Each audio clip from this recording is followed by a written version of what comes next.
Hello guys, আমি সৌরভ। তো আমরা আজ তিন বন্ধু মিলে বেরিয়েছি বাজার। যে তোমার সকাল করে উঠে দিল, বললো যা বাজারটা করে আন। তাই সবাই মিলে আমরা যাচ্ছি আজ বাজার। তো চলো ভিডিওটা দেখতে থাকো। তারপর গাড়ি রেখে হাঁটতে হাঁটতে চলে এসেছি আমরা বাজারেতে। আর এই হচ্ছে আমাদের গোড়াহাটির বাজার।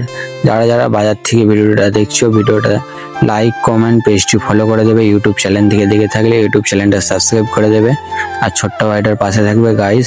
তো চলো আমরা বাজারটা করে নিই।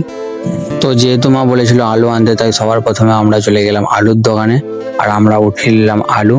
তো দেখতে থাকো গাইস। তারপর আমাদের আলু কেনা কমপ্লিট হয়ে গেছিল, তাই চলে আসলাম অন্য দোকানে। আর এখান থেকে নেবো আমরা পটল। আর আজকে পটলের কিলো যাচ্ছে 60 টাকা কিলো। তো বেশি নেবো না, 20 টাকার নেবো, 20 টাকার 300 বললো। তো তাই উঠিয়ে নিলাম। তারপর আমরা হাঁটতে হাঁটতে চলে আসলাম মাছ বাজারে। আর এই হচ্ছে আমাদের গৌরহাটির মাছ বাজার। আর এখানে সমস্ত রকমের মাছ পেয়ে যাবে তোমরা। তো চলো এখন যাব ছাতুর দোকানে, যেহেতু বন্ধুরা বলছে চল ছাতু খেয়ে আসি, তাই কাকার দোকানে যাচ্ছি। তারপর চলে আসলাম কাকার দোকানে। আর কাকা আমাদের তো এখন ছাতু বানাচ্ছে। তো তাড়াতাড়ি ছাতুটা খেয়ে নিই, আর এখনো বাজার করতে হবে গাইস। তো চলো দেখতে থাকো ভিডিওটা।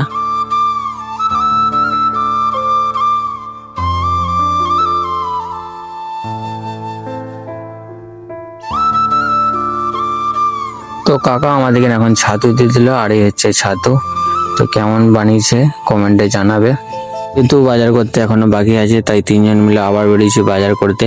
আর এখন নিতে হবে আমাদের এখানে সবার ফার্স্টে মাছ। তো চলে আসছি আমরা মাছের দোকানে। আর এখানে ওজন হয়ে গেছে মাছ, আর মাছটা আমাদের এখানে এখন রেডি করে দেবে। তো চলো।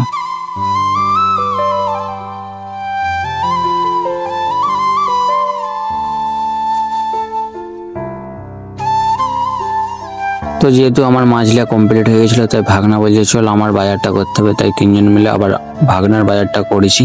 তো এরপর আমরা যাব ঘরের দিকে। বাজার কমপ্লিট, এবার যাবো রুমের দিকে। আর এই যে ভাগনা গাড়ি নিয়ে আসতে। মামা কোথায় গেল? মামা আসছে।